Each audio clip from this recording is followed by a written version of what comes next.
Hi, this is Ellie Nieves, and this is the Leadership Strategies for Women podcast. Welcome.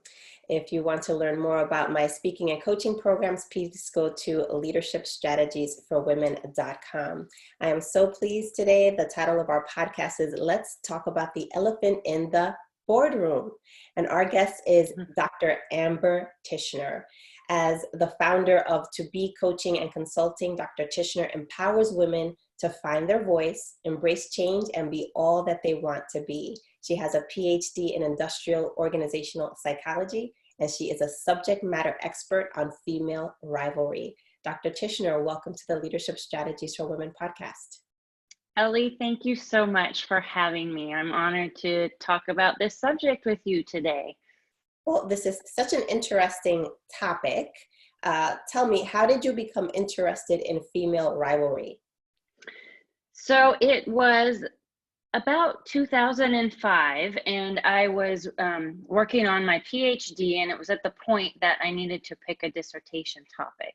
And I knew I wanted to do something with women. I knew I wanted to do something pertaining to the working environment. I just wasn't totally clear on what it was.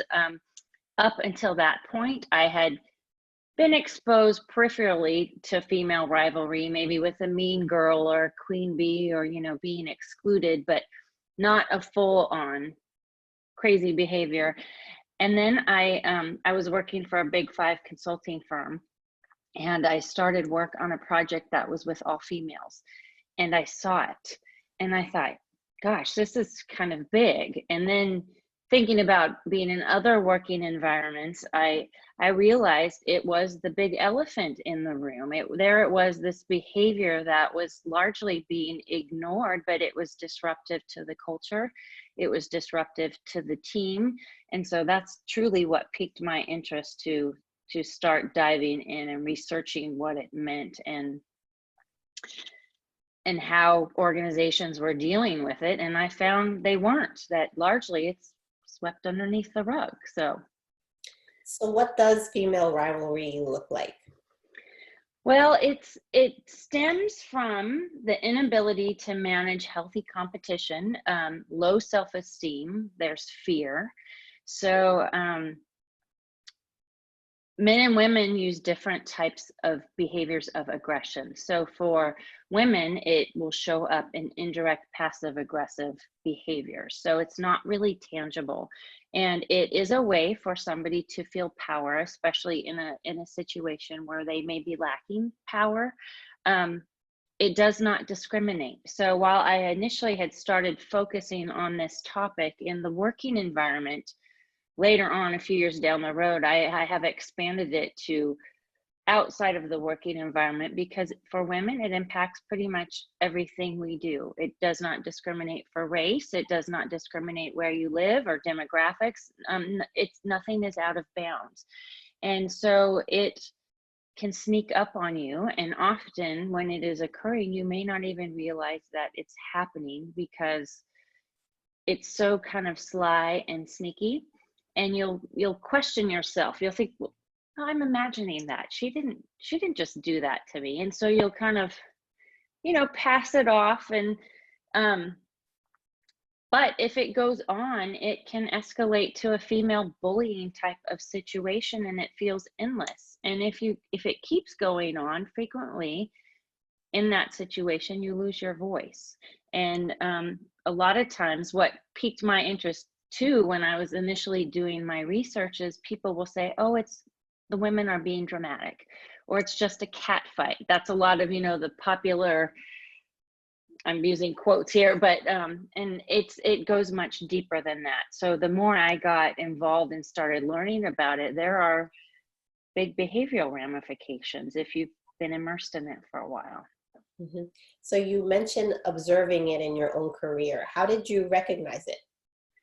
Well, so at the point when I was doing my research, I would see it, and I could see how there was like this, I'll say the word catty, but kind of snarky behaviors. And then fast forward to just a few years ago, after I'd studied all of this and been knee deep in it, and at the point that I had actually gone to collecting stories from women in, you know, personal through college or high school or whatever. And then it happened to me, and I didn't realize it was happening. And I was knee deep in it. I was on a project for work, and I knew I had needed to make a change, but I had 2 little children. It was, you know, my job was working well with, it was close to home. It was flexible, but you know, I'd get the Sunday blues. I'd wake up Sunday morning and think, oh my God, I've got to go to work tomorrow. And all these feelings. And I was not happy, but I couldn't consciously pinpoint all of the reasons why, even though I knew there was a woman on the project that I had tried to deal with, but we were not getting along. And I was driving to work one day talking to my mom on the phone, and she said, you know, I just hate to see how this woman is impacting what you do and having you doubt yourself when you are so good at what you do. And Ellie, I had this light bulb moment. I thought, oh my gosh, I'm knee deep in this situation, all of what I've studied, and I didn't see it. And I got angry kind of at myself, but I also thought, gosh, if I know it as well as I do, and I've studied it extensively, what does it do to women who have not studied it? And how are they finding their voice? I actually went in and I quit that day. And my husband's like, most people don't just quit like that. Like I had to, but and that's kind of how my business came about. You know, then I evolved to what I'm doing now, but it really resonated with me that women need a voice on this topic. Yeah, and so interesting, right? Because we've got such a long way to go to achieve equity in the corporate space. You would think that we should be actually supporting one another. We should. And I 100% agree with you. What's interesting is the women that I've talked to that have experienced this type of behavior, especially if they were younger in their career and now they may be in, you know, positions of leadership, they are uber aware. They will see it in an instant.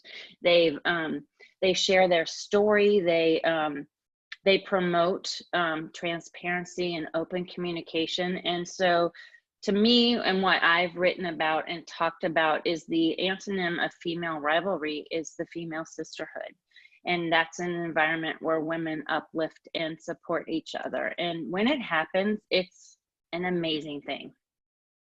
So I think, and I was thinking about this last night going to bed, with everything that's going on right now in our society and how we're feeling this isolation. I thought, gosh, maybe this is a pivotal moment that can help. You know, people will miss being together. So maybe this is something that can help to change this perception of women not working together. So absolutely. Yeah. So what is the impact of female rivalry in the corporate ranks? And I think you actually alluded to one of the impacts, which is talent, right? Yeah. You yourself, you know, walked away a very talented individual who could have added a lot of value to this particular organization, and you ended up walking away. What are some other ways that it can impact the corporate ranks? Well, that's a key one. Good people leave and negative people stay. So that as a whole, if you have a culture where you feel like you're walking on eggshells, it's not a true unified team or a cohesive, we are in this together type of culture. And, you know, when you are interviewing, that's not something you can immediately ask on you know, you can ask, but that's something you feel when you are in an environment. So it turns into an every woman for herself type of environment, and there isn't true or transparent support. And it's the me, what can I do to get ahead mentality. So if that continues, it's not a team. And so it will break at some point. Tell me, Dr. Tisha, what is a bullshit bully female boss? So that is I was trying a few years ago thinking of catchy phrases, and I thought, oh, this is a good word. So my definition of it is a bullshit bully boss is somebody who is deliberately combative combative or uncooperative. So she may show up in a variety of ways. She may be cool or insulting, threatening or aggressive. And she may prey on somebody that is a perceived threat to her, or somebody who is vulnerable or maybe weaker than she is. Again, it goes back to that, how can I have power or control? And I said bullshit bully boss, but it could also be a coworker, you know, somebody, if you're working side by side and maybe you're both wanting that next step up in, you know, the hierarchy. But it's an unpleasant woman to work with. Okay. So tell us, what's next for you? What's on your plate in terms of projects? So right now, and I've been really trying to focus, especially with the downtime, I'm working on a book. So I'm just signing right now with a publisher, and I'm hopeful that that will come out in the fall. And so it is a step-by-step of what all of the personas of female rivalry look like, and you know, socially or in the working environment, and how to overcome to thrive together as women and leave this negative stereotype and behaviors behind us. That's great. And how can our listeners and viewers get to know you a little bit better, find you on the internet? How can they get in touch with you? So thank you for asking. I'd love to connect with people. So my website is www.tobecoachingandconsulting.com, and that's spelled out TOBE. And I also love to interact via Instagram, and that is at tobecoaching. And yes, if anybody is experiencing rivalry, they can reach out and ask questions. I'm always posting, and I'm always taking stories too, because I think everybody has a unique story to tell. Yes. Well, Dr. Tisha, you really enlightened us today about female rivalry, and we look forward to your upcoming book. And we hope to perhaps have you back on the podcast once you release the book. Ellie, I would love that, and I appreciate your having me as a guest on your show today. Thank you so much. Thank you so much. And to all of our listeners and viewers, until next time, God bless.